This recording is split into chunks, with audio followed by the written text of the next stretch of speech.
آخری سوال یہ ہے کہ کن غسلوں کے بعد وضو کی ضرورت نہیں؟ دیکھیے ویسے تو مسئلہ نمبر شاید 633 جو مجھے یاد پڑ رہا ہے، غسل کے احکام میں اگر آپ جائیں تو آغائے سیستانی کی توضیح میں مسئلہ نمبر 633 یہ جی ہاں 633 اور 634 ان دو میں دو فہرستیں دی ہیں آغا سیستانی نے مستحب غسلوں کی۔ منتہا پہلی جو فہرست ہے یہ وہ فہرست ہے جس کو آغا مانتے ہیں مستحب،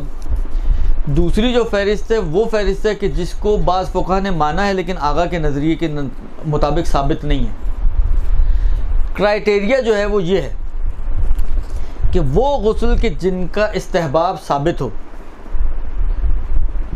درست، وہ غسل کے جن کا استحباب ثابت ہو، جن کا مستحب ہونا ثابت ہو، طے ہو، ان غسلوں کو اگر کوئی انجام دیتا ہے، مثلا غسل جمعہ،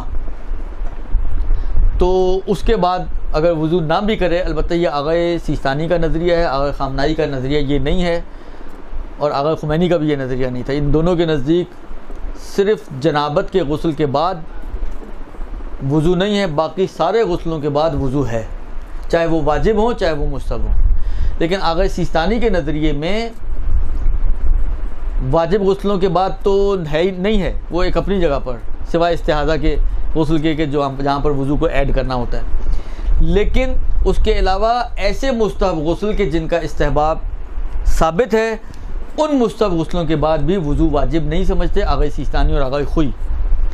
اور آغا سیستانی کی توضیح کا جو مسئلہ نمبر 633 کی جو فہرست ہے،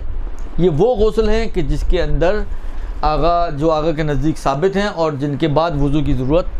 نہیں ہے۔ لیکن اگر کوئی غسل ایسا، مثلا آپ مفاتی اٹھاتی ہیں، اس میں تو ہر دوسرے دن ایک غسل لکھا ہوا ہوتا ہے کہ اس دن بھی غسل کرو، اس دن بھی غسل کرو، ان کے اعمال شروع ہی غسل سے ہوتے ہیں تقریباً۔ اب نہیں معلوم آغا سیستانی کے نزدیک مثلا ثابت ہے یا جو فہرست دی ہوئی ہے اس میں تو موجود نہیں ہے، تو جو بھی غسل ثابت نہ ہو ان کو آپ رجا کی نیت سے انجام دیں، اور رجا کی نیت سے انجام دیا گیا غسل جو ثابت نہ ہونے کی وجہ سے آپ رجا کی نیت سے انجام دیتی ہیں، وہ وضو سے کافی نہیں ہوگا۔ لہذا ایسے غسلوں کے بعد ضروری ہے کہ وضو بھی کیا جائے اور پھر نماز کو یا ایسی عبادت کو انجام دیا جائے جس کے اندر وضو کی شرط ہو۔ کلیئر؟ بس وہ غسل جو مستحب ہیں، طے ہے مستحب، استحباب ثابت ہے، ان کو بغیر وضو کے ان کے بعد آپ نماز پڑھ سکتی ہیں، لیکن وہ غسل کے جن کا استحباب ثابت نہیں ہے، طے نہیں ہے کہ وہ مستحب ہیں یا نہیں شریعت میں، ان کو رجا کی نیت سے آپ کر سکتی ہیں۔ مثلا مفاتی میں آپ نے دیکھا،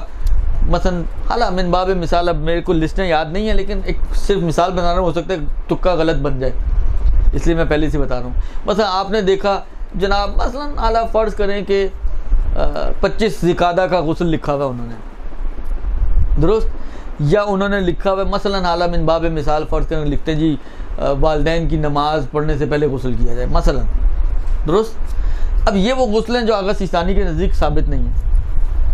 تو اب ہمیں کیا کرنا پڑے گا؟ رجا کی نیت سے غسل کرنا چاہیں تو کر تو سکتے ہیں، اس کا ایک دروازہ کھلا ہے، لیکن اس غسل کو وضو سے کافی نہیں سمجھ سکتے۔ اس غسل کے بعد وضو کر کے اگر آپ کو نماز پڑھنی ہے تو پڑھنی ہوگی، اس کے بغیر نہیں پڑھ سکتے۔ برحمتک یا ارحم الراحمین، وصلی اللہ علی محمد وآلہ الطاہرین۔